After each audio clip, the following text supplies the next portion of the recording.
All right, what's going on, YouTube? Let's see if we can make this video. I've been sort of, I don't know. I tried to make this video yesterday, so I didn't really get a chance to edit it like I wanted to. But I really think that I should get this information or my thought out. And a lot of this is just getting my thoughts out. Yesterday I was having this conversation with my neighbor. We were talking about just stuff, and then something rolled around to a discussion on climate change,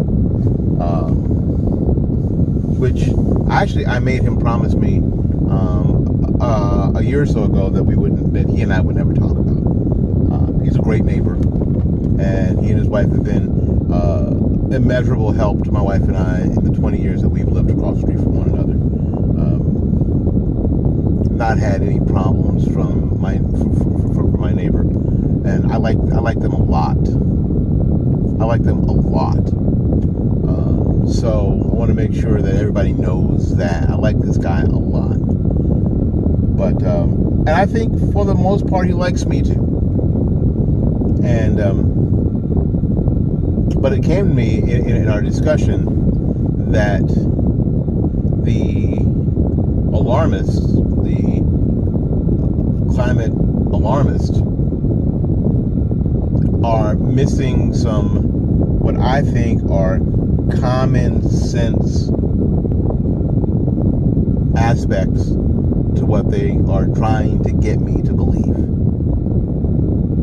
Some common sense aspects of what they're trying to get me to believe. They're trying to get me to believe something that doesn't match what I'm going to refer to as a time arc. Time arc. Everything has a time arc. Everything starts, has a lifespan, and ends. Everything created has a time arc. And humans have a time arc. Your pets have a time arc, which is why buying a pet or getting a pet is just planned sadness. Because no matter how cute that kitten is, no matter how cute that puppy is, they're going to grow, and you're going to have great fun with them, and you're going to get attached to them, and then they're going to friggin' die. And you're going to be sad. Right? So everything has a time arc. Plants. You know what? I didn't know. I didn't know that citrus trees have a time arc. When we moved into our home 20 years ago, there was a banana tree, there was a grapefruit tree that had grapefruits this big, almost as big as my head, truly, and then there was like 3 orange trees. What I didn't know was that citrus trees have a time arc too.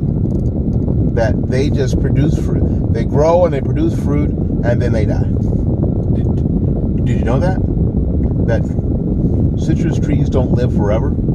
They just, after a while, they just die. And there's really not much you can do about it. You can fertilize them and get as much out of them during their lifespan, kind of like human beings. But eventually they die. So they have a time arc too. And what we know, if you follow the science, is that suns, stars, have time arcs where they're created, they have a lifespan, and then they supernova and they nova and they die. And when they die, everything around them dies too. The planets or whatever bodies are floating around them, they die too. So I am going to take that and superimpose it, not really, just recognize that the planet Earth has a time arc. The planet Earth has a time arc, just like everything else. Right? And once I realize that the planet Earth has a time arc, and the things that you may be seeing in the environment or in the ecology of the Earth, which has always been dynamic, are simply part of that time arc. Simply part of that time arc. That's it. So you may see more storms. You may see more volcanoes. The storms may be more violent, virulent, but it's all part of the time arc. Imagine being on the Earth as Pangea was breaking up. Imagine the violence and the storms and the earthquakes and the volcanoes during that time. Probably pretty scary and pretty intense. You're probably thinking this is the end. This thing just started, but this is the end. Now, there were no humans on the planet then. I'm going to use some numbers to sort of try to give us a using time as a point of significance of people. Now, according to Google, if you ask Google how long the Earth has been in existence, Google will tell us 4.5 billion years. Now, this doesn't affect my faith at all. So all my friends who are Christians, who say that can't be true, well, certainly it can be. It doesn't affect my faith. 4.5 billion years according to what? The Gregorian calendar? Okay. That came much later. And the word says that a day is to 1,000 years. So, it doesn't really affect my faith all that much when someone says 4.5 billion years. That time doesn't mean anything to God anyway. Our time and how we measure time doesn't mean anything to God anyway. So,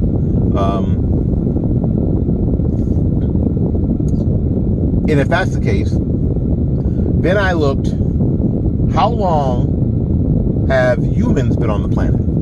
So I go back to the source. I go back to Google and I ask Google, and Google has to ask its friend Wikipedia.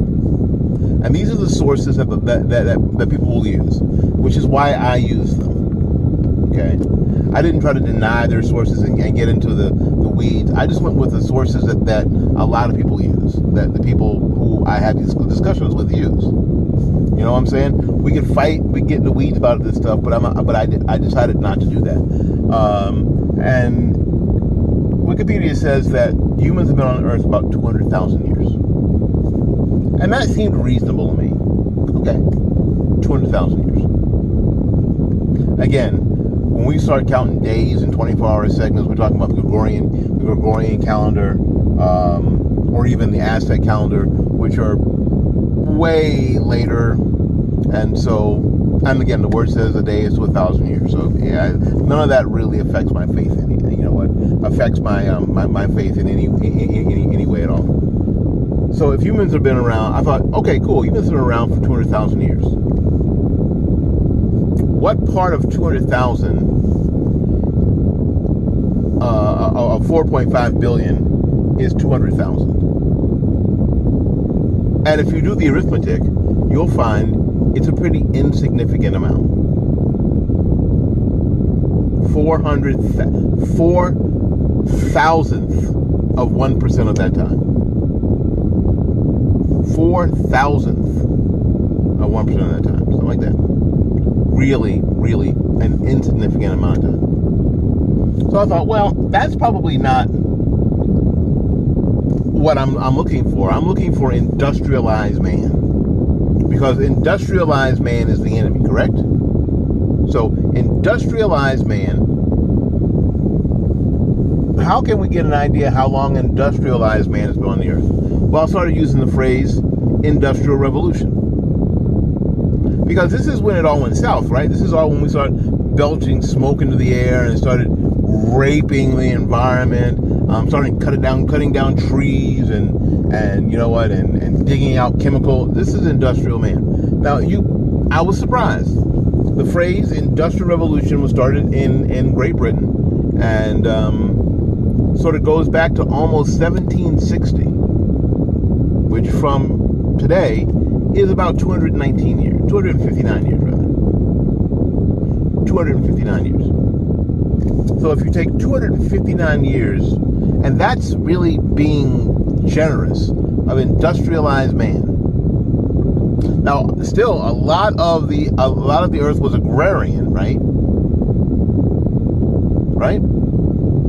So if you take that length of industrialized man for 259 years and you superimpose it on 4.5 billion years,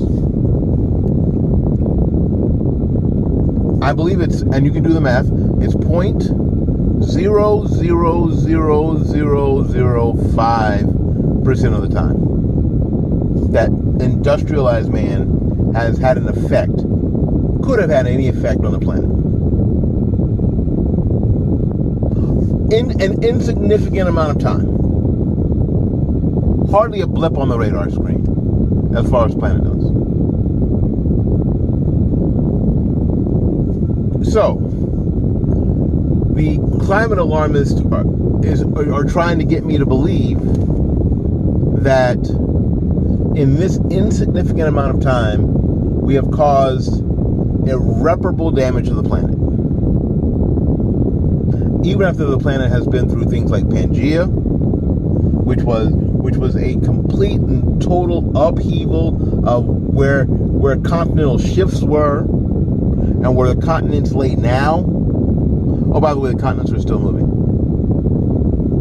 Just want to throw that in there. They're still moving. Yeah, and there's still big fissures that we didn't cause, that when they move, all the stuff that we built on top falls down. So the planet is still being a planet. The planet is still doing what planets do.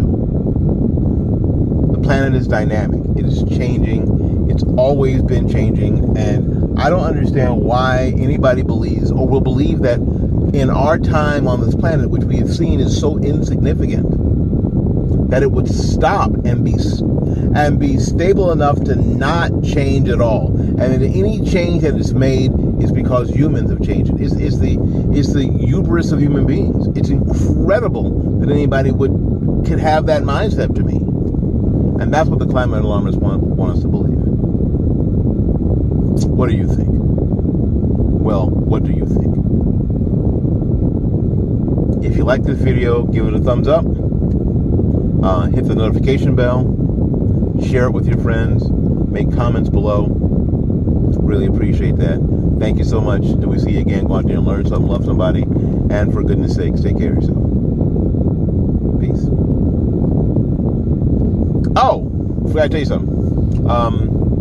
You guys know that I am the executive director of Urban Game Changers Florida. Urban Game Changers Florida and Urban Game Changers International is an organization that holds elected officials and unelected officials accountable in their municipalities, like Baltimore. Our job is to hold them accountable and hold ourselves accountable and hold our communities accountable. That's what that is our primary focus, and we are unique in the fact that we can be amoeba-like, that we can change to whatever the needs of our communities are, our urban communities around the country are. That's what we do. And we're having our first annual conference in Virginia Beach, Virginia, August 21st through 25th, in conjunction with 400 years of celebration of 400 years of African descendant of slaves on the North American continent. It's going to be a great time, a lot of great speakers, a lot of great panels, and held in a great Hilton hotel. That's a resort, and you can chill out. You can get massages and pedicures and manicures, and you can just be pampered. Bring your friends and your family and your significant others, and don't bring any side. There'll be no side chicks. There'll be no side chicks. You can do that. It'll be great fun. It'll be great fun for the body and the mind. So I hope to see you there, August 21st through 25th in Virginia Beach, Virginia. Go to urbangamechangers.com and find out more information. Thanks. Peace.